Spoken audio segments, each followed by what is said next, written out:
What's going on, Living Corporate? It's Tristan of Layfield Resume Consulting, and I'm back again in collaboration with Living Corporate to bring you another career tip.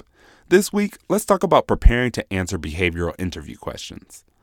One part about the job search process that many people hate is the interview. I found that there's a deep-seated hate of behavioral interview questions, and typically it's because we haven't given much thought to our previous experience before we get to the interview. Trying to recall the situation and what you did on the spot is incredibly difficult. If you come up with a great answer, it could ease your anxiety and allow the rest of the interview to flow smoothly. But if you fumble through an answer, your mindset shifts and you have the potential to bomb that interview. But what if I told you there was a way to prepare that would ensure you can confidently answer these questions, effectively selling your skill set to the interviewer?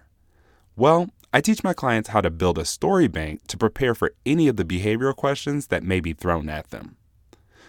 Before we get started, let's briefly talk about how to spot a behavioral interview question. Pay attention to how the questions you're being asked start. There are 5 common lead-ins for a behavioral interview question. Tell me about a time when, what do you do when, have you ever, give me an example of, describe a. When an interviewer asks these, they're looking for a real-life example of how you handled a situation at work previously. To ensure you're ready to answer, you should have a story bank of actual examples to pull from so you're not coming up with situations on the spot.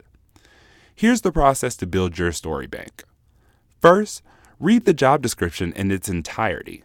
All too often, I've seen candidates come into an interview not fully aware of the duties of the job.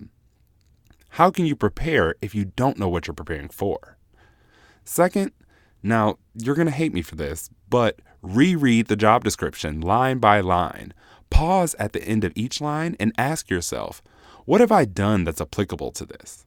Think about the problem that you've encountered in detail and what you were tasked with fixing. Then think about the actions you took to resolve that issue.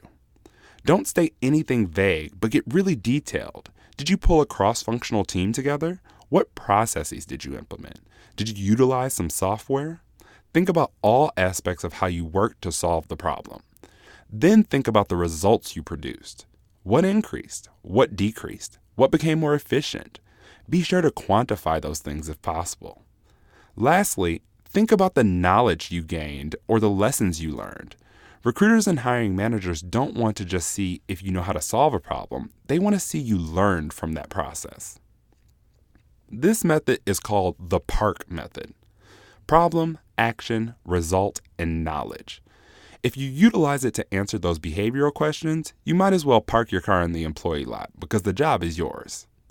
This tip was brought to you by Tristan of Layfield Resume Consulting. Check us out on Twitter, Instagram, and Facebook at Layfield Resume, or connect with me, Tristan Layfield, on LinkedIn.